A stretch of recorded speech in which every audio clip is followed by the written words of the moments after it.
سر William ڈگبی تیسرے دور کو تسلط بذریعہ ڈپلومیسی یعنی خوش معاملگی کا دکھلاوا کرتے ہوئے مقامیوں کو جبرن اور زور کے ذریعے کم ترین حالت میں دبا کر رکھنا قرار دیتا ہے۔ اس دور میں موتی اور فرما بردار رعایا کو لوٹنے اور زیادہ سے زیادہ کھسوٹنے کے نئے نئے قوانین بنائے گئے، جس میں مقامیوں کی کوئی شرکت نہیں ہوتی تھی۔ انگریز اپنے اغراض و مقاصد کے تحت آئینی قوت اور مضبوط شکنجے کے بل بوتے پر گھمنڈ کے ساتھ بغیر رحم کیے اور عدل و انصاف کے تقاضوں کو بھول کر انصاف کرنے کے جو قانون چاہتے تھے وہ بناتے تھے، خوشنما الفاظ میں شائع کرتے، محکوم رعایا کی خواہشوں اور ضرورتوں کا کوئی خیال نہ رکھتے، ان کی فلاح و بہبود کی بجائے ان سے زیادہ چوستے رہنا اور ان کو دائمی غلامی میں جکڑ کر بند رکھنا انگریزوں کا مطمع نظر تھا۔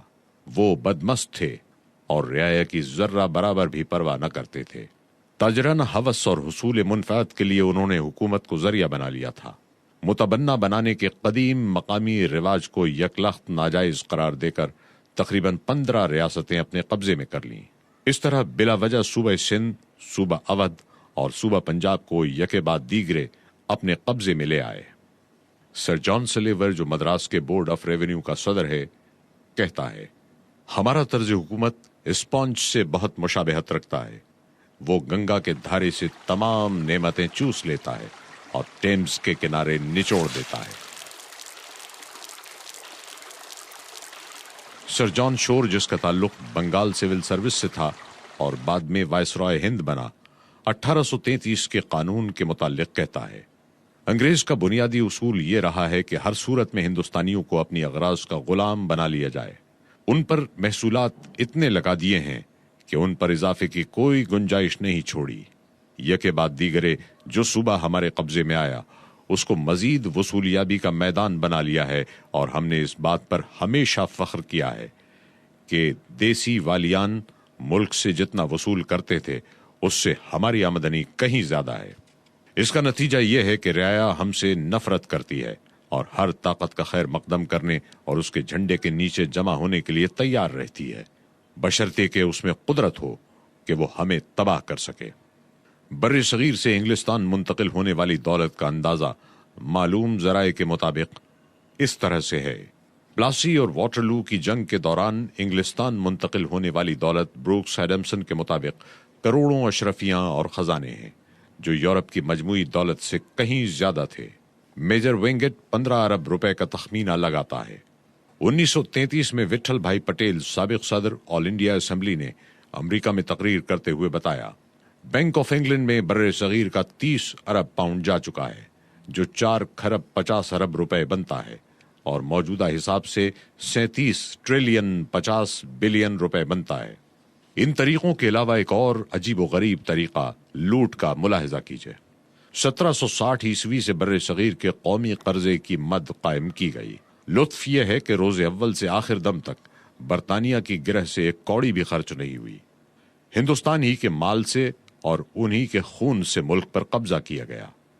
اسی پر بس نہیں کیا گیا، بلکہ ملک گیری، تجارت کی توسیع، علمی تحقیقات، غرض ہر قسم کے مصارف جو انگریزوں کو ایشیا بھر میں کہیں اٹھانا پڑے وہ ہندوستان کے خزانے سے پورے کیے گئے۔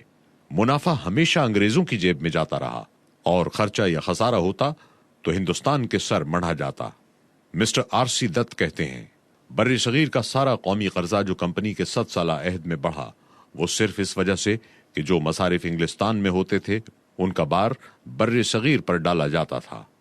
قومی قرضے میں سال بسال اضافے کی تفصیل ملاحظہ فرمائیے۔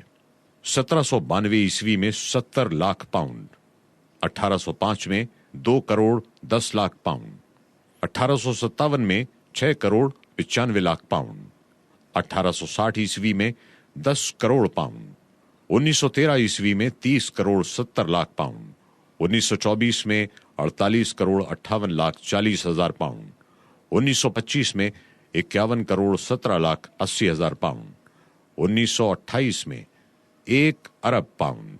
اس قرضے پر ہندوستان کو ہر سال 80 کروڑ روپے سود ادا کرنا پڑا۔ اس کے علاوہ 40 کروڑ روپے وزارت ہند کو الگ دینا پڑتے تھے۔ قومی قرضے کی ایک اور نہایت دلچسپ اور پر لطف و عجیب نوعیت یہ ہے کہ انگریز جو بھی جنگ ایشیا یا افریقہ میں لڑتے یا بر صغیر کے علاقوں پر قبضے کے لیے جو جنگیں لڑتے ان میں مقامی سپاہی، رسد اور اسلحہ استعمال ہوتا، جانے مقامی لوگوں کی، اور غنیمت کا مال انگریز کی جیب میں، اور مصارف قومی قرضے یعنی انڈین نیشنل ڈیٹ کے سر۔ ایک اور عجیب بات یہ کہ 1857 میں تاج برطانیہ ہندوستان کو ایسٹ انڈیا کمپنی سے 4 کروڑ 60 لاکھ پاؤنڈ میں خریدتا ہے، اور یہ رقم قومی قرضے میں شامل کر دی جاتی ہے اور سود در سود بر صغیر سے ہی وصول کیا جاتا ہے۔ گویا بکری خریدی اور بکری سے کہا گیا تو ہی اپنی قیمت ادا کر۔ اس قومی قرضے میں جنگ نوابان بنگال و مرہٹا، نیپال و افغانستان، جنگ ثانی کابل و سوڈان، جنگ مصر و تبت، جنگ چین اور جنوبی افریقہ، ٹرانسوال وغیرہ سب کے سب مصارف شامل ہیں۔ بر صغیر کا قرضہ اور سود در سود اور سرمایہ کی انگلستان منتقلی کا سیلاب کس قدر دہشتناک تھا، تعجب ہوتا ہے۔ ہندوستان کے لوگ زندہ کیوں کر تھے؟ Sir Charles Elliott, chief commissioner Assam, 1888 میں لکھتا ہے، میں بلا تامل کہہ سکتا ہوں کہ کاشتکاروں کی نصف تعداد ایسی ہے جو سال بھر تک نہیں جانتی کہ ایک وقت پیٹ بھر کر کھانا کسے کہتے ہیں۔ مسٹر اے برسل، ممبر برطانوی پارلیمنٹ، کہتا ہے یہ لوگ مکھیوں کی طرح مر رہے ہیں۔ آبادیوں کا بہت بڑا حصہ ایسا ہے جسے اپنی پیدائش سے لے کر وفات تک کبھی پیٹ بھر کر کھانے کو نہیں ملا۔ 25 کروڑ سے زیادہ تعداد اس آبادی کی ایسی ہے جسے ساری عمر پیٹ بھر کر چاول بھی نصیب نہیں ہوئے۔ ڈاکٹر رتھرفورڈ 1927 میں کہتا ہے، میرے غم و افسوس کا سب سے بڑا سبب یہ ہے کہ میں برطانوی باشندہ ہونے کی حیثیت میں ان کی جسمانی حالت کا ذمہ دار ہوں، جس نے ان کو دھیمے مگر تکلیف دہ طریقے پر موت کے گھاٹ اتار دیا ہے۔ ہم برطانوی باشندے ان کی حالت کے ذمہ دار ہیں۔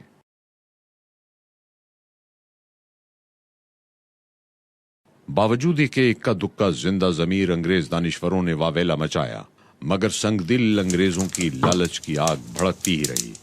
دولت حاصل کرنے کی بھوک دن بدن بڑھتی رہی، اور جنگ عظیم اول کے بعد تو دولت کا بھوکا درندہ مزید دہشتناک ہو گیا، اور بر صغیر کے مقامی باشندوں کی بربادی اور ذلت کی انتہائیں ختم ہو گئیں۔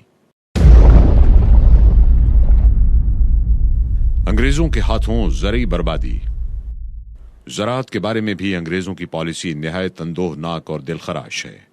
انگریزوں سے پہلے مالگزاری کل پیداوار کا 1/4 حصہ وصول کی جاتی تھی۔ پیداوار اچھی ہو تو حکومت کا بھی فائدہ اور کاشتکار کا بھی، اور اگر پیداوار اچھی نہ ہو تو دونوں نقصان میں شریک ہوتے تھے۔ مگر انگریزوں نے قبضہ پاتے ہی لگان پختہ کر دیا، نقد رقم باندھ دی کہ اتنی تو ہر حال میں کاشتکار کو دینا ہی دینا ہے، خواہ فصل اچھی ہو یا بری۔ اگر پیداوار نہ ہو تو عدم وصولیابی پر قرقی، بیل، ہل، عورتوں کے زیورات نیلام کر کے لگان وصول کیا جاتا، اور ہر سال لگان میں اضافہ کیا جاتا رہا۔ 30% عموماً بڑھا دیا جاتا، اور بعض جگہوں پر یہ اضافہ 50%، 70 اور 100% تک جا پہنچا۔ لیبر پارٹی کے بانی جے کیئر ہارڈی کا بیان، ہندوستان میں ٹیکسوں کا 80% زمینوں کے لگان سے وصول کیا جاتا تھا۔ کاشتکار کی 50% سے 65% پیداوار لگان میں وصول کر لی جاتی تھی۔ اس کے علاوہ دوسرے ٹیکس بھی ادا کرنے پڑتے تھے۔ یوں اسے تمام ٹیکسوں کی مد میں اپنی پیداوار کا 75% حکومت کو ادا کرنا پڑتا تھا۔ مسٹر ولیم وڈ برن نے 1897 میں ہاؤس آف کامنز میں تقریر کرتے ہوئے بر صغیر کے باشندوں کی تباہ حالی اور مفلسی کی 3 وجوہ بیان کی۔ پہلی وجہ مالگزاری میں اضافہ، اور وہ بھی اس طرح کہ بعض جگہوں میں تو 100% اور بعض خصوصی اراضیات میں 1000% تک بڑھا دیا جاتا ہے۔ دوسری وجہ خاص سبب رعایا کی تباہی کا وصولی لگان کا ظالمانہ طریقہ ہے۔ سالانہ ایک مقررہ رقم ایک معینہ وقت پر وصول کی جاتی ہے۔ فصلوں میں نقصان کاشتکار کو اٹھانا پڑتا ہے اور سود پر قرضہ حاصل کرنا پڑتا ہے۔ تیسری وجہ یورپ کی طرز پر قرضہ وصول کرنے کے لیے عدالتیں قائم کر دی گئی ہیں، جن کے ذریعے حکومت کے بل بوتے پر رعایا کو غلامی کے ادنا درجے تک پہنچایا جا رہا ہے۔ سنگ دل اور خود غرض انگریزوں نے بر صغیر کے کاشتکاروں کو بے رحمی کے ساتھ برباد کیا، اور کاشتکاری کو بھی فنا کے گھاٹ اتار دیا۔ لگان کے بھاری بوجھ اور وصولی کے انتہائی جابرانہ طریقے سے خائف کسان ہر سال زمین جوتتا اور زمین کو لگاتار بوتا ہے، جس کی وجہ سے زمین انتہائی درجے کمزور اور پیداوار میں نہایت کمی ہو گئی۔ ہندوستان میں پیداوار کا اوسط فی ایکڑ زمین دوسرے ممالک کے مقابلے میں ملاحظہ ہو۔ چاول کی پیداوار، ملک اسپین، پیداوار فی ایکڑ 62.9 من، رقبہ کاشت 6,900 ایکڑ۔ اٹلی 43 من، رقبہ کاشت 1,37,500 ایکڑ۔ ہندوستان 14.9 من، رقبہ کاشت 3,26,07,091 ایکڑ۔ گندم کی پیداوار، بیلجیم 26 من فی ایکڑ، برطانیہ 22 من فی ایکڑ، ہندوستان 8 من فی ایکڑ۔ انگریزوں کا ملعون اقتدار آیا تو حالت پلٹنا شروع ہو گئی۔ کثرت پیداوار کی جگہ قلت نے لے لی۔ ارزانی کی بجائے گرانی اور آسودگی کی بجائے فرسودگی ظاہر ہونے لگی۔ عام آبادی قحط اور گرانی کی وجہ سے لاکھوں بلکہ کروڑوں کی تعداد میں مرنے لگی۔ خاص کلکتہ جو انگریزی اقتدار کا گڑھ تھا، اس میں مہنگائی کا اندازہ لگائیے کہ 1738 عیسوی میں 1 روپے میں 2 من 30 سیر گندم یا چاول ملتا تھا اور سرسوں کا تیل 12 سیر ملتا تھا، اور 1880 عیسوی میں 1 روپے میں چاول 12 سیر اور گندم 11 سیر ملتی تھی، جبکہ سرسوں کا تیل صرف 4.5 سیر۔ مہنگائی کے کئی اسباب میں ایک سبب یہ بھی تھا کہ بر صغیر سے غلہ نہایت فراوانی اور کثرت کے ساتھ جہازوں میں بھر بھر کر انگلستان اور دیگر ممالک بھیجا گیا۔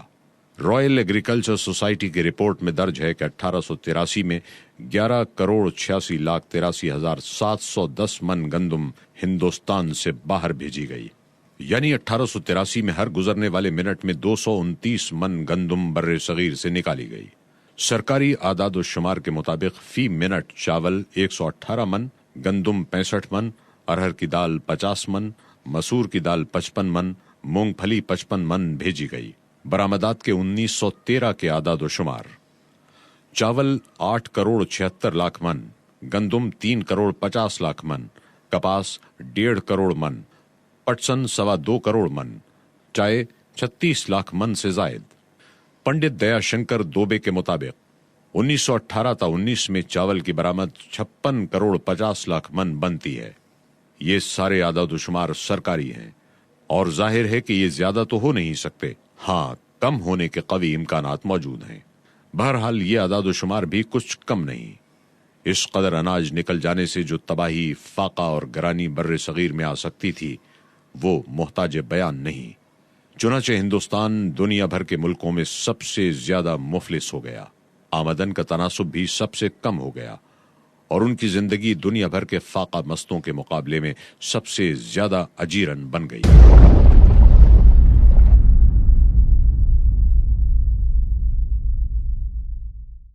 مسٹر پیٹر فریمن، ممبر پارلیمنٹ اور صدر common wealth of Indian league کا کہنا ہے، انگریزی حکومت زراعت پر ہندوستان کی آمدنی سے صرف 1% خرچ کرتی ہے۔ ظاہر ہے یہاں زراعت کیسے ترقی کر سکتی ہے؟ وہ انگلستان جہاں ہندوستان پر قبضے سے پہلے بہت زیادہ قحط پڑتا تھا، قحط سے تقریباً محفوظ ہو گیا، کیونکہ اس میں بے شمار دولت اور اناج کھچ کھچ کر پہنچنے لگا، اور وہ ہندوستان جس میں ہمیشہ غلے کی فراوانی، افراط اور ارزانی تھی، قحط اور کال کا گھر بن گیا۔ 11ویں صدی عیسوی یعنی 1100 عیسوی سے لے کر 17ویں صدی عیسوی یعنی 1700 تک کے 700 برسوں میں قحط کے دونوں ممالک کے اعداد و شمار ملاحظہ ہوں جو سر ولیم ڈگبی نے بیان کیے ہیں۔ 17ویں صدی تک انگلستان میں کل 100 قحط اور ہندوستان میں صرف 17، جبکہ انگریزوں کے بر صغیر پر قبضے کے بعد 1700 عیسوی سے 1800 عیسوی تک انگلستان میں 7 قحط جبکہ ہندوستان میں 11 قحط پڑے۔ 1801 عیسوی سے 1900 تک انگلستان میں صرف 1 قحط اور ہندوستان میں 31 قحط، جن کی وسعت تمام بر صغیر پر حاوی تھی۔ مسٹر جے کیئر ہارڈی، بانی لیبر پارٹی برطانیہ نے لکھا، 1860 سے 1910 تک صرف 50 برس کے عرصے میں ہندوستان میں بھوک اور فاقے سے مرنے والوں کی تعداد 3 کروڑ نفوس پر مشتمل تھی۔